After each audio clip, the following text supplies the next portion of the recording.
इस समय ये देखिए बांग्लादेश का पुतला दहन किया जा रहा है। क्या हुआ है वहाँ पे?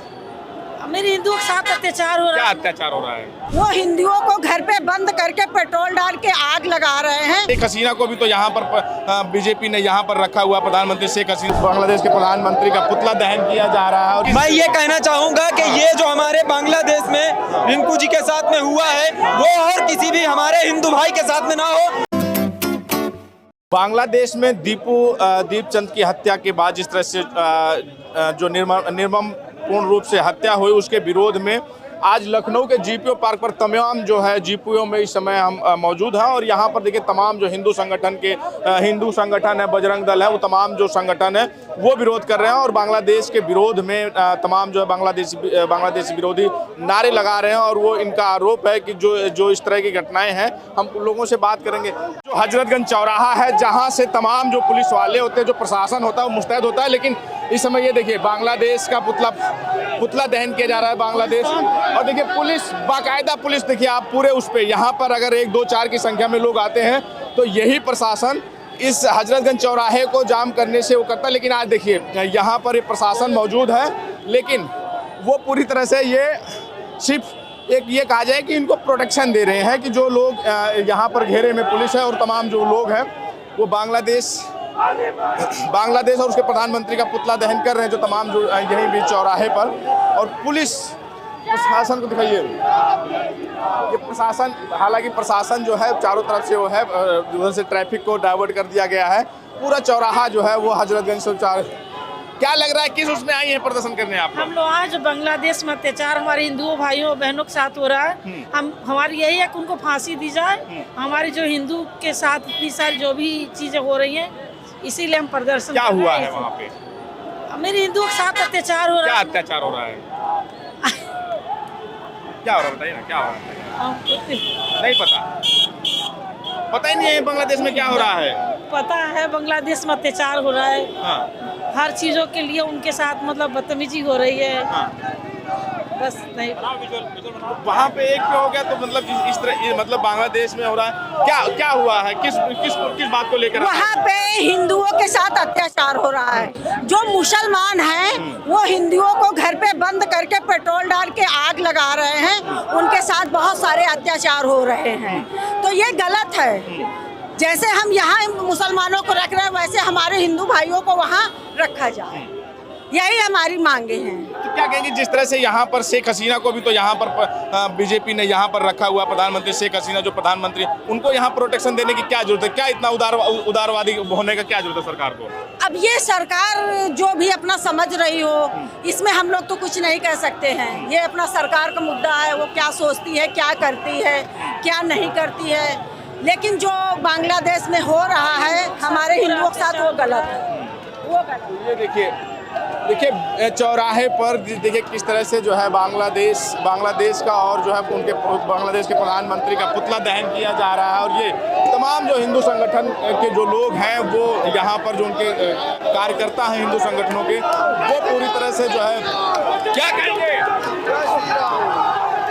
मैं ये कहना चाहूँगा कि ये जो हमारे बांग्लादेश में रिंकू जी के साथ में हुआ है वो और किसी भी हमारे हिंदू भाई के साथ में ना हो। उसके लिए जाग जाओ हिंदुओं, नहीं तो वो काम यहाँ भी होगा जो बांग्लादेश में हुआ है।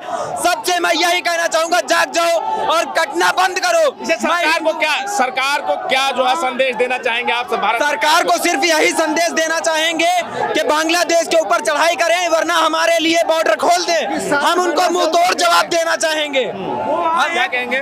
बांग्लादेश को सारी फाइनेंशियल हेल्प तुरंत रोक देनी चाहिए। बांग्लादेश की कोई औकात नहीं है। हमने उसको 1970 में भी हेल्प किया था, आज भी हम उसकी हेल्प कर रहे हैं। हमें इमीडिएटली उसकी हेल्प को रोक देना चाहिए, उसको दुनिया में एक्सपोज करना चाहिए।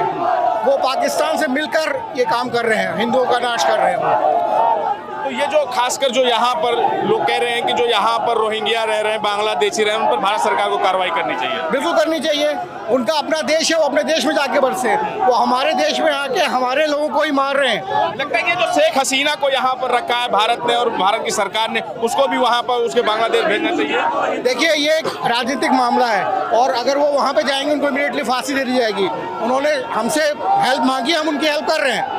ये सरकारी तौर पर उनकी हेल्प कर रहे हैं। बाकी जहाँ तक हिंदुओं की नाच का सवाल है, तो जो व्यवहार उन्होंने हमारे साथ किया, हमें भी उन्हें पलट के जवाब देना चाहिए। क्या हुआ, ये क्यों जो विरोध प्रदर्शन है, किस लिए आप लोगों का? बांग्लादेश में हिंदुओं के ऊपर जो अत्याचार हो रहा है, जो दीपू दास की अभी हत्या की गई है सरेआम, उसके ठीक अगले दिन एक रिक्शा वाले को कुचला गया है, उसको दोबारा मारा गया है। उसके अगले दिन वहाँ के नेता की बेटी उनसे घर में घुस के उसके घर को जलाया गया, उसमें एक 7 साल की बच्ची मारी गई है।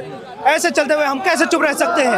आप देखेंगे तो कुरान सूरा तबा चैप्टर 9 वर्स 5 में साफ साफ लिखा हुआ है, पाक महीनों के बीतने के बाद हर एक काफिर को घर से निकाल के मारा जाए।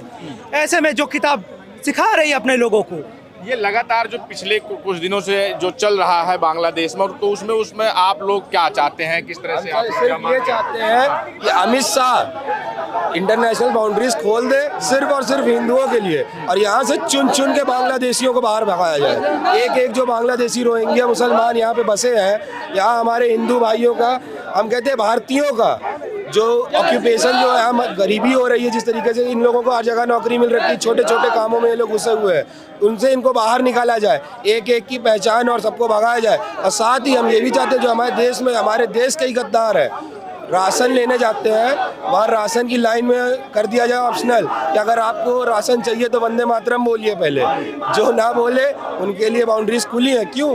भारत का बंटवारा हुआ था तब भी तो इसी बात पे हुआ था कि मैं हिंदुओं के साथ नहीं रह पाऊंगा, मैं दूसरे देश के साथ नहीं, मुझे इस्लामिक कंट्री चाहिए। इसी बात पे जब बंटवारा हुआ था, तो आज देश में हमारे इस तरीके से कुरीतियाँ क्यों फैल रही हैं, इस तरीके से लव जिहाद क्यों हो रहा है, लैंड जिहाद क्यों हो रहा है? तो यानी कि जो सेकुलर देश है वो सेकुलर देश नहीं होना ऐसा। सेक्युलर तो हिंदू ही रहा है हमेशा से। आपने गजवाए हिंद सुना होगा, कभी गजवाए पाकिस्तान नहीं सुना होगा।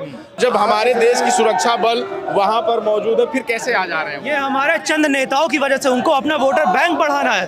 वो गैर रोहिंग्या मुसलमानों को यहाँ घर में घुसवाने दे रहे हैं, हमारे देश में घुसा रहे हैं। बंगाल का देख लीजिए आप, ममता बनर्जी, वहाँ पे कितने रोहिंग्या मुसलमान घुसे चले आ रहे हैं। आसाम देख, जितने बॉर्डर स्टेट हैं, वहाँ के लोकल MLAs अपने वोट बैंक बढ़ाने के लिए वहाँ से गैर मुसलमानों को, गैर लोगों को, गैर जितने रोहिंग्या लोग हैं, इलीगल तरीके से घुसपैठ कराते चले जा रहे हैं, ताकि सिर्फ उनका वोटर बैंक बढ़ सके। और ऐसे में पिटता कौन है, कटता कौन है? वहाँ के लोग, वहाँ के हिंदू, वहाँ पे जो लोग हमेशा से घर रहते आ रहे हैं, उन पे अत्याचार होता है। पहले ये लोग अपना घर में घुसेंगे, आबादी बढ़ाएंगे, धीमे धीमे अपने हक की अधिकार की मांग करेंगे, उसके बाद एक दिन बस निकल के सबको काट देंगे। मैं तो यही तो कह रहा हूँ कि यानी कि क्या लगता है कि ये जो आज भी अगर 14 साल यहाँ पर 2014 के बाद से सरकार है, वो लगातार घुसपैठियों तो पूरी तरह से मुस्तैद है, फिर ये जो घुसपैठिया है उसका जिम्मेदार कौन है? ये सरकार के अंदर बैठे हुए दीमक है जो अंदर घुसने दे रहे हैं आज भी कई जगह पर। क्या लग रहा है कि जो किस बात को लेकर ये जो धरना का प्रदर्शन आप ये जो पश्चिम वहाँ पे बांग्लादेश में जो हिंदुओं के साथ घटना घटी है, उसी के आक्रोश में हिंदू समाज का ये हो रहा है, समझ लो, और उसके लिए हम लोग कटिबद्ध हैं। ये जो तमाम हिंदू संगठन है वो लगातार बांग्लादेश के खिलाफ, बांग्लादेश विरोधी नारे लगा रहे हैं और तमाम हिंदुओं को जगाने की कोशिश कर रहे हैं, और ये कह रहे हैं कि हिंदू, ये देखो, उठो हिंदू, एकजुट हो जाओ, अपने अस्तित्व की अलग जगह। तो इस तरह के जो तमाम जो पोस्टर्स हैं वो जो लेकर हिंदू संगठन तमाम जो आवाज़ उठा रहे हैं। फिलहाल इस पर आपकी क्या प्रतिक्रिया है, जरूर बताएं। बने रहे हमारे साथ, मिलने की समय, धन्यवाद।